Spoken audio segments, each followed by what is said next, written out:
que o ato 1 do governo é o desarmamento? Porque ele pretende usar a causa indigenista para atacar o agro brasileiro. Se tem o desarmamento e tá todo mundo desarmado, é só mandar 2 guardas com cacetete e ele senta a porrada na turma. Então dá para ter muito mais agentes da FUNAI executando muito mais ordens absurdas e ilegais, né? Cometendo muito mais abuso de autoridade de forma muito mais rápida. Agora, se você tem uma população armada, o custo da violência, de cometer a violência e a ilegalidade com uma população armada que possa vir a resistir a isso, ele é muito maior. Porque não adianta mandar 2 guardinha da FUNAI armado de cacetete lá, que o cara não vai sair. Com base em ameaça de guardinha com cacetete, o cara não vai sair. Ele vai precisar pedir o reforço policial. E daí, pedindo o reforço policial, tem que mobilizar muito mais gente, tem que planejar muito melhor, tem que fazer várias coisas, e daí isso gera uma dificuldade muito maior. E a esquerda, ela sabe disso perfeitamente. Por quê? Porque o MST usa e abusa disso. O que eles fazem? Eles juntam um monte de gente, né?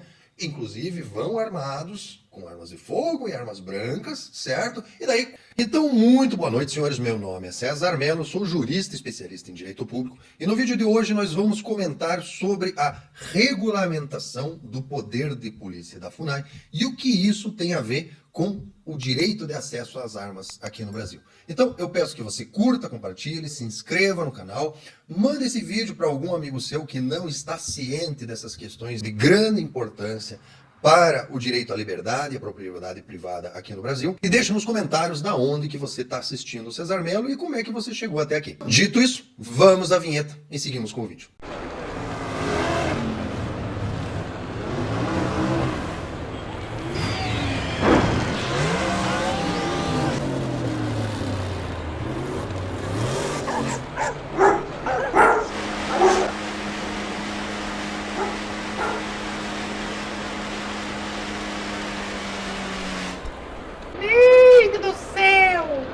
Então, pois bem, nesse vídeo nós vamos falar sobre o decreto que regulamentou o poder de polícia da FUNAI e o que isso tem a ver com...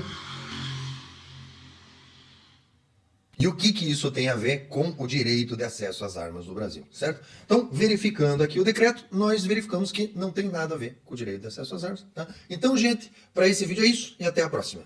Now the world don't move to the beat of just one drum.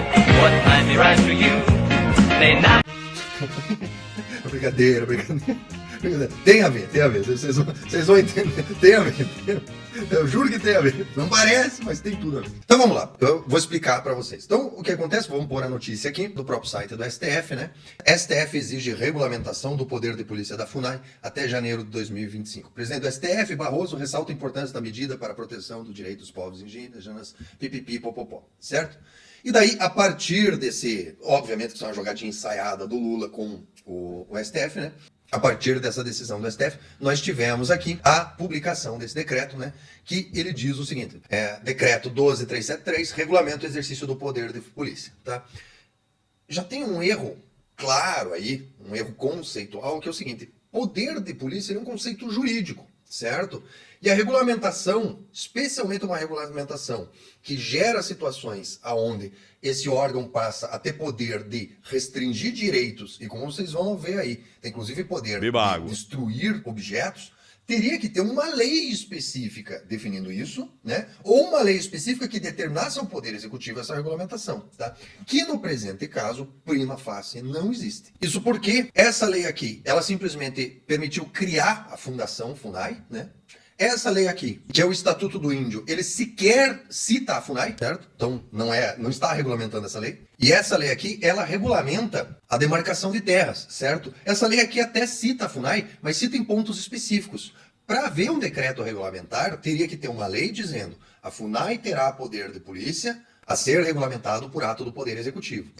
O primeiro absurdo é que, na verdade, esse decreto, ele regulamenta conceitos jurídicos abstratos, certo? Regulamenta leis inteiras cheias de princípios, certo? E não regulamenta aquilo que deveria ser regulamentado, né? Então, deveria haver uma lei dizendo assim, a FUNAI possui poder de polícia a ser regulamentado por ato do Poder Executivo, né? Que é o que, por exemplo, né, fazendo já a ligação, né, nós temos no Estatuto do Desarmamento que diz assim: o caçador, atirador e colecionador, o atirador esportivo, tem direito ao porte, né, a ser regulamentado por ato do chefe do Poder Executivo, certo? E daí, o decreto pode dizer como que esse porte é obtido ou exercido, né? Então, a lei do Estatuto do Desarmamento, ele fala claramente, vou até pôr aqui para vocês. Então, se vocês olharem aqui, a lei de regulamentação de armas, né, apelidada Estatuto do Desarmamento, para dar à lei uma cor desarmamentista que a lei não possui em si, né? Mas ele diz aqui, ó, no artigo 9º, compete ao Ministério da Justiça a autorização do porte de arma, pipipipopopó, e ao Comando do Exército, nos termos do regulamento desta lei, o registro e a concessão do porte de trânsito de arma de fogo para colecionadores, atiradores e caçadores. Então você vê, ele fala expressamente, compete ao Comando do Exército nos termos do regulamento dessa lei. Ou seja, ele remete diretamente a ser feito um decreto pelo Poder Executivo regulamentando como é que vai funcionar isso daí, certo? Então, aqui está correto, né? Porém, dessa forma como foi posta, você não tem nenhuma dessas leis, né, nesses artigos da Constituição e nessas leis, você não tem um texto nesse sentido, né, determinando a FUNAI possui poder de polícia ser executado nos termos do regulamento desta lei, né? Qual que é o fundamento desse decreto? O STF mandou que tem que regulamentar o poder de polícia, certo?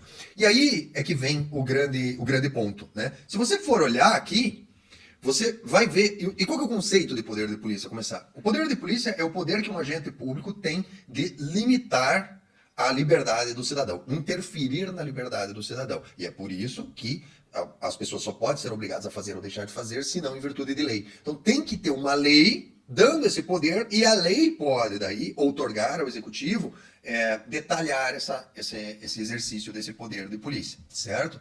Né? Então, se você olhar aqui, ó, o decreto regulamenta o poder de polícia, né, que, como vocês viram, já está equivocado, porque a lei teria que existir determinando isso, não cabe ao STF fazer essa determinação, né? E o artigo 2º diz aqui, ó, as ações do poder de polícia executadas pela FUNAI têm como finalidade. Beleza, tudo bem. E aqui no artigo 4º, você vê os absurdos que tem, inclusive dando atribuições à FUNAI que seriam cabíveis exclusivamente ao Poder Judiciário, certo? Então vamos lá. Ó. Em caso de risco iminente ao direito dos povos indígenas, o que isso quer dizer? Nada, é um nada jurídico. A FUNAI poderá adotar motivadamente, entre outras, na forma do disposto em lei, as seguintes medidas cautelares: interditar ou restringir o acesso de terceiros a terras indígenas por prazo determinado e prorrogável. Expedir notificação de medida cautelar a infratores para lhes cientificar a respeito da infração, até aqui não tem grande problema. Determinar a retirada compulsória de terceiros das terras indígenas quando houver evidência de prejuízo ou risco iminente. Isso aqui é só mediante ordem judicial. Determinada retirada compulsória é determinar força policial para cima das pessoas com uso de violência, né? Restringir o acesso e o trânsito de terceiros das terras indígenas e nas áreas. Vai fazer como? Vai fazer como? Né? Tá transformando a FUNAI em polícia, né? Aí, solicitar a colaboração de autoridades de outros órgãos ou de entidades públicas de controle e repressão, respeitadas as competitivas. Aí, beleza, tudo bem. Apreender bens ou lacrar instalações de particulares empregados na prática da infração. Realizar excepcionalmente, excepcionalmente em que condição? A destruição, a inutilização ou a destinação de bens utilizados na prática da infração. Tá? Aí tem algumas outras questões aqui, vai. E agora eu vou fazer a ponte disso com o desarmamento no Brasil. O que esse decreto faz na prática? Qual que é a questão desse decreto? A questão é que isso aqui, ó, essas coisas aqui, a FUNAI sempre fez. Essa que é a verdade. A FUNAI sempre fez isso. Sempre fez isso, né? Sempre fez baseado no quê? Baseado no sou autoridade. Sou autoridade. Já que tinha fiscalização federal, o sou autoridade. Passei no concurso ano, né? Com base nisso, com base no passei no concurso ano, eu faço o que eu quero. O famoso contrato social, né? Eles ficam com o chicote, né? E você fica com as costas, né? E daí o papel deles é chicotear e o seu papel é dar as costas, né? Com cuidado para não machucar a ponta do chicote, né? Com base nisso. Só que o que acontece? Já faz algum tempo, né? Nós temos no Brasil uma coisa que chama Lei de Abuso da Autoridade, que é uma lei que foi relatada pelo deputado Ricardo Barros, né? Uma das melhores leis que esse país já teve na vida. Dos melhores. Melhor lei, meu amigo. A Lei de Abuso da Autoridade é basicamente o Estatuto de Defesa do Cidadão contra o Estado. É basicamente isso. Aliás, é o único camada de defesa, é a Lei de Abuso da Autoridade. E a Lei de Abuso da Autoridade tornou crime sou autoridade. Sou autoridade. Passei no concurso ano, eu mando, você obedece. né? Sua autoridade, você sabe com o que você está falando, né? Passou a ser crime fazer isso, né? E daí o que acontece? No governo Bolsonaro, o que o Bolsonaro fez para resolver o problema da FUNAI, atuando como agente de destruição da segurança jurídica e da propriedade privada no Brasil? O que o Bolsonaro fez? O Bolsonaro simplesmente fez o seguinte: olha, está proibido aos agentes da FUNAI fazer qualquer coisa que não estiver na lei. Só isso. Segundo o que manda a lei de abuso de autoridade. Só isso. Aí aconteceu, não, porque o Bolsonaro acabou com a FUNAI, o Bolsonaro não sei o que, com os índios, coitado dos índios, né? A única coisa que ele fez foi, ó, turma, não tem lei permitindo vocês fazerem isso. Tem a lei de abuso de autoridade. Não pode. Não pode, bicho. Não é não é festa da uva isso aqui, não é? Não pode. E nós vamos responsabilizar quem fizer. Aí os caras, não, então não dá pra fazer nada. Pô, a gente só faz abuso de autoridade, como é que vai ficar, né? E o grande problema é que é o seguinte, alguns valorosos servidores da FUNAI se fuderam nessa história. Se fuderam. Por quê? Porque não havia previsão legal e a lei de abuso de autoridade prevê expressamente no seu artigo 33 o seguinte. Artigo 33. Exigir informação ou cumprimento de obrigação, inclusive o dever de fazer ou não fazer sem expresso amparo legal, detenção de 6 meses a 2 anos de multa. Que é uma pena pequena. Mas o grande problema é que essa lei prevê que se você for condenado em qualquer dessas aqui, você é expulso do serviço público e não pode voltar mais, né? Pelo menos por um período. Né? Então a lei de abuso de autoridade é sim uma coisa muito grave, especialmente para o servidor público que gosta de um abuso de autoridade. E qual que é a ponte disso com o armamento civil no Brasil? O Bolsonaro fez a mesma coisa em relação ao armamento. O pessoal fala que o Bolsonaro liberou as armas, que o Bolsonaro fez e aconteceu e não sei o que, não sei o que. E eu, como uma pessoa que trabalhou durante os anos do governo Bolsonaro assessorando na elaboração dos decretos de armas que saíram, tá? Eu posso dizer para vocês que 90% do nosso trabalho não era criar regras para facilitar o acesso às armas no Brasil. O nosso trabalho era basicamente como que a gente escrevia uma regra para evitar aquilo que eu convencionei chamar de folclore tirado da bunda, certo? Por quê? Porque eram práticas feitas no Brasil inteiro, que não tinha base legal nenhuma, mas que os delegados de Polícia Federal faziam porque queriam, né? Então, por exemplo, uma regra que era praticada aqui no Paraná, que era o seguinte: o delegado só permitia uma arma de um tipo em cada local. O decreto, na época do Lula, falava expressamente em 6 armas. Você poderia ter até 6 armas. Não especificava nada, que era uma em casa, uma curta, era até 6 armas. Mas na prática, o que acontece? Se você comprasse para uma casa residencial, era só a pistola, o revólver, e aí você queria comprar uma pistola, um revólver, daí você olhava e falava, puxa, mas eu vou deixar a pistola no meu quarto e preciso de uma arma longa para eventualmente, eu vou comprar uma 12 também. Não, não pode porque você já tem uma pistola em casa. Aí você olhava, assistia um vídeo lá do Thiago, do Diário do Atirador, que disse que a melhor arma para defesa residencial é uma calibre 12. Aí você ia comprar uma calibre 12, o delegado indeferia porque calibre 12 não serve para defesa residencial. Né? Aí você ia comprar uma arma, você falava, ó, é o endereço é um sítio, né? É um sítio. Aí você pedia uma pistola, aí ele indeferia, porque pistola não serve para defesa de um sítio. No sítio, só arma longa, certo? Com base em quê? Com base em folclore tirado da bunda. É o que eu quero e dane-se você, certo? E daí o que acontece? O que o Bolsonaro fez com os decretos? Ele mudou as regras? Não. Ele simplesmente, com assessoramento, em parte minha, em parte de outras pessoas, olha, os delegados usam folclore tirado da bunda de que só pode uma arma de cada tipo e no decreto está escrito até 6 armas, entendeu? A gente vai ter que escrever de forma mais explícita. Ó, pode até 4 armas, independente de justificativa. Aconteceu comigo. Durante o governo Bolsonaro, eu tinha uma arma e eu pedi uma segunda arma. E o delegado indeferiu com base que eu já tinha uma, né? Aí o que eu fiz? Eu peguei o decreto do Bolsonaro, porque eu ajudei a escrever e falei, tiozinho, seguinte, tá escrito aqui ó, expressamente que você não pode negar. Você só pode negar a partir da 4ª arma, até 4, você é obrigado a deferir. Pronto, acabou, entendeu? Fiz o recurso, aí foi obrigado a deferir o recurso, né? Então, durante o governo Bolsonaro, basicamente, o que foi feito foi, o que o valoroso servidor pratica usando brechas na lei que não deixam especificado exatamente o que ele não pode fazer, para ele fazer o que ele quer. Ele faz isso. Então nós vamos escrever que ele não pode, expressamente que ele não pode fazer isso, certo? Basicamente foi isso que foi feito. Então, na verdade, o governo Bolsonaro não alterou regra nenhuma. O governo Bolsonaro só explicitou as regras que já estavam lá, mas que o servidor, por folclore tirado da bunda, onde ele impunha a vontade pessoal dele sobre o que realmente estava escrito, A gente precisava reescrever de um jeito onde ficasse assim absurdamente explícito que ele não poderia fazer aquilo, e eles ainda faziam. Mas daí havia espaço para você fazer o recurso. E daí como é que o governo Lula resolveu isso? O governo Lula pegou e o novo decreto do governo Lula, que lembrando foi o primeiro ato do governo Lula e portanto o desarmamento é prioridade da esquerda até porque com uma população desarmada aí você pode regulamentar o poder de polícia da FUNAI e cometer violência de forma mais barata contra as pessoas. O governo pegou todos aqueles folclores que a Polícia Federal passou o governo PT inteiro praticando e que não tinha, não estava explicitamente colocado, revogou o decreto do Bolsonaro e pegou aqueles folclores e escreveu expressamente. Então, pelo menos, acabou-se com a fraude que tinha na esquerda, que falava, não, mas é só ler, você pode comprar 6 armas, tá no decreto, você pode comprar 6 armas, não sei do que vocês estão reclamando, né? Você estava escrito no decreto, podia comprar até 6 armas, mas você não conseguia comprar, porque o delegado indeferia. Agora, pelo menos, eles são mais honestos, né? Tá escrito lá que não pode, não pode. Né? A primeira arma você tem que comprovar efetiva necessidade. Só que qual que é a diferença?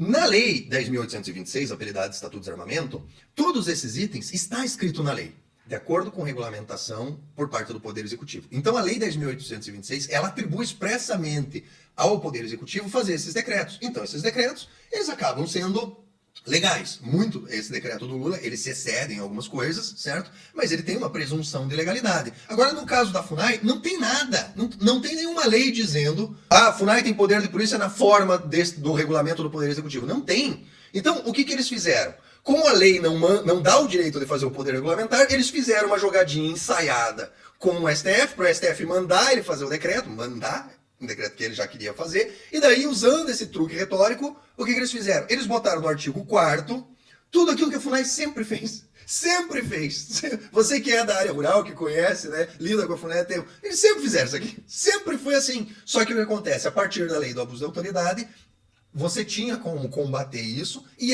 esses atos eram ilegais, por quê? Porque violava o artigo 33 da lei de abuso de autoridade, porque não havia base legal para esses atos, certo? Então, vocês percebem a ponte, né? A lei de abuso de autoridade foi feita para restringir o poder do Estado te sacanear, certo? Por isso que essa é uma das melhores leis que existem. Porque antes, o cara com base no eu sou autoridade, ele fazia o que ele queria. A lei de abuso de autoridade restringiu isso. E como é obrigatório que qualquer coisa que o valoroso servidor vai fazer, ele tenha que apontar, não, mas eu fiz porque está escrito no decreto tal, artigo tal, inciso tal, né? Daí não é crime ele fazer aquilo, certo? Eles precisam emitir decretos regulamentares, certo? Mas, como isso é um absurdo, eles querem retornar à época da FUNAI fazendo o que quer, pintando e bordando, né? E como, eu já expliquei para vocês, esse decreto, ele é ilegal, teria que ter uma lei permitindo esse decreto existir, né? A bancada do agro, né, já está agindo, né? Deputado Pedro Lupion. Apresentamos pela Frente Parlamentar da Agropecuária, o deputado Alceu Moreira, um PDL, projeto de decreto legislativo, para assustar os efeitos do decreto 12373 de 2025, que atribui poderes de polícia à FUNAI. Claramente inconstitucional. Então, o deputado Pedro Lupion, junto com a Frente Parlamentar do Agro, né, já foi apresentado um PDL para sustar esse decreto, e aqui no caso é bastante simples, porque tem que sustar o decreto inteiro, não tem nada desse decreto aqui que se aproveita, então o PDL para sustar o decreto inteiro, né, ele já está negociando com os líderes, né, para isso ir para urgência, e passando esse PDL, o PDL perde a validade. Aí o governo provavelmente vai querer recorrer ao STF, etc., para pedir para o STF fazer valer o decreto. No meu entender, o STF não tem o poder de mandar o decreto valer. O Congresso tem o direito de sustar o decreto, certo? O governo que faça outro decreto. E daí o governo ficou obrigado a fazer um decreto com um texto diverso desse que está aqui, certo? Né? E vai ficar nessa até ele fazer um decreto que realmente regulamente o poder de polícia, de preferência uma regulamentação que limite ao máximo essa atuação da FUNAI, certo? Então vamos ver o que o deputado Pedro Lupion tem para dizer. Ele me mandou esse vídeo, pediu para fazer essa divulgação, por coincidência aí, quando eu já estava indo gravar esse vídeo sobre o decreto. Parlamentar da Agropecuária, o deputado Alceu Moreira, um PDL, projeto de decreto legislativo, para assustar os efeitos do decreto 12373 de 2025, que atribui poderes de polícia à FUNAI. Claramente. Aí só uma correção, né? Ele fala atribui poderes de polícia, não. A FUNAI tem poder de polícia, certo? Só que é muito, muito, muito limitado, né? Aí não é atribui, mas é um erro comum, né? Não se trata de de um jurista, né? Então regulamento o poder da polícia que a FUNAI já tem, só uma pequena correção. Inconstitucional, usurpa a competência do Poder Legislativo, dá Mas correto, 100% inconstitucional, usurpa atribuições do Poder Legislativo, tudo o resto está correto. atribuições que não são previstas no escopo e no rol de atribuições da Fundação Nacional do Índio, e é justamente para usar o poder de polícia para não respeitar o direito de propriedade do país. Então nós já estamos negociando com os líderes partidários, já conversei com o presidente da Casa, com o deputado Hugo Mota, para que a gente possa, na próxima semana, aprovar o decreto de urgência e tratar desse PDL com a máxima urgência que é necessária. É necessário para dar segurança no campo, paz no campo e, principalmente, respeitar o direito de propriedade constitucional do Brasil. Apresentamos. Então, aqui eu faço a ponte, né? Já fiz uma pequena ponte em relação à forma como o governo fez no tratamento, né? E como agem as instituições ideologicamente e não de forma técnica, né? A pessoa ela acaba muito mais aplicando a ideologia dela do que efetivamente a colocação, e a lei de abuso de autoridade, pelo menos, está gerando esse efeito prático de obrigar o governo a criar regulamentos para que o agente público possa aplicar a sua ideologia do jeito que ele já fazia antes, mas de forma sem base legal. E agora a gente faz a segunda ponte. Por que o ato 1 do governo é o desarmamento? Porque ele pretende usar a causa indigenista para atacar o agro brasileiro, certo? Só que o que acontece? Nós temos o conceito de custo da violência. Para a FUNAI executar esses atos aqui do artigo 4º, né, muitas vezes ele vai precisar entrar em conflito, certo? Algumas pessoas irão resistir a esse tipo de coisa. E aí qual que é a grande questão? Ora, se tem o desarmamento e tá todo mundo desarmado, é só mandar 2 guardas com cacetete e ele senta a porrada na turma, certo? Então dá para ter muito mais agentes da FUNAI executando muito mais ordens absurdas e ilegais, né? Cometendo muito mais abuso de autoridade de forma muito mais rápida. Agora, se você tem uma população armada, o custo da violência, de cometer a violência e a ilegalidade com uma população armada que possa vir a resistir a isso, ele é muito maior. Porque não adianta mandar 2 guardinhas da FUNAI armado de cacetete lá, que o cara não vai sair, né? Com base em ameaça de guardinha, com cacetete, o cara não vai sair. Ele vai precisar pedir o reforço policial. E daí, pedindo o reforço policial, tem que mobilizar muito mais gente, tem que planejar muito melhor, tem que fazer várias coisas, e daí isso gera uma dificuldade muito maior. E a esquerda, ela sabe disso perfeitamente. Por quê? Porque o MST usa e abusa disso. O que eles fazem? Eles juntam um monte de gente, né? Inclusive vão armados com armas de fogo e armas brancas, certo? E daí, quando a polícia vai lá cumprir a reintegração de posse, eles vão lá e avisam: ó, nós vamos resistir, nós vamos usar a violência. E muitas vezes a pessoa tem uma ordem judicial de reintegração de posse imediata e fica meses esperando a ação de reintegração de posse. Por quê? Porque a polícia se recusa a cumprir a reintegração de posse, porque ele diz: olha, eles estão dizendo que vão resistir, eles estão dizendo que vão usar a violência, e eu não posso arriscar ferir a tropa nem as pessoas, mulheres e crianças, para cumprir a ordem judicial, porque depois eu posso ser responsabilizado por isso, certo? E o governo, ele não quer que o pessoal do agro, né, as vítimas desse decreto, usem a mesma estratégia que o MST usa, certo? Então, gente, para esse vídeo é isso, certo?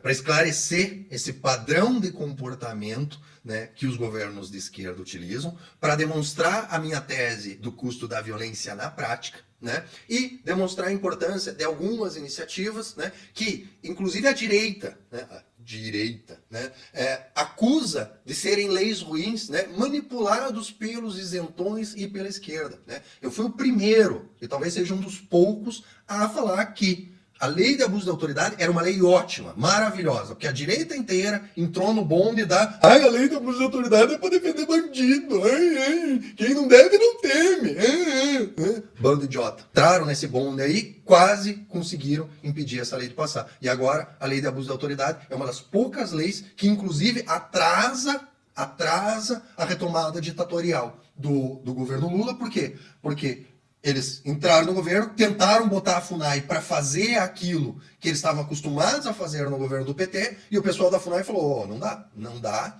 porque na época do governo do Bolsonaro passou a lei de abuso de autoridade e já tem um monte de valoroso servidor que dançou aí nessa época, certo? Eu não vou colocar o meu cargo, né, estável, né, muito bem remunerado, cheio de regalia em risco para cumprir a ordem do PT, não. Apesar de eu adorar e ter votado no PT, né? Para que eu possa voltar a cometer aqueles abusos de autoridades absurdos que eu cometi antes, eu preciso de uma base legal, né? Aí entrou lá o jurídico do PT lá, puta, não tem nada aqui na lei que diz que a gente pode regulamentar isso. Então vamos no STF, né? Quando não tem lei, busca-se o STF faz uma interpretação 5D lá e gera a lei, né? Correto o Congresso em reagir, né, e passar um PDL. E a minha recomendação é: passem tantos PDLs e derrubem tantos decretos quanto os que o PT apresenta, até a gente fazer o impeachment do Lula ou até acabar esse governo. Beleza? Então, gente, para esse vídeo é isso. Espero que curtam, compartilhem, se inscrevam no canal e até o próximo vídeo. Um abraço para o deputado Pedro Lupion aí. Agradeço a gentileza aí de ter me mandado o vídeo, para a gente já ter a notícia, trazer uma solucionática para essa questão aí. Boa sorte e bom trabalho para os nossos congressistas que derrubem esse decreto o quanto antes. Beleza? Então é isso. Até o próximo vídeo. All around the world, baby, baby.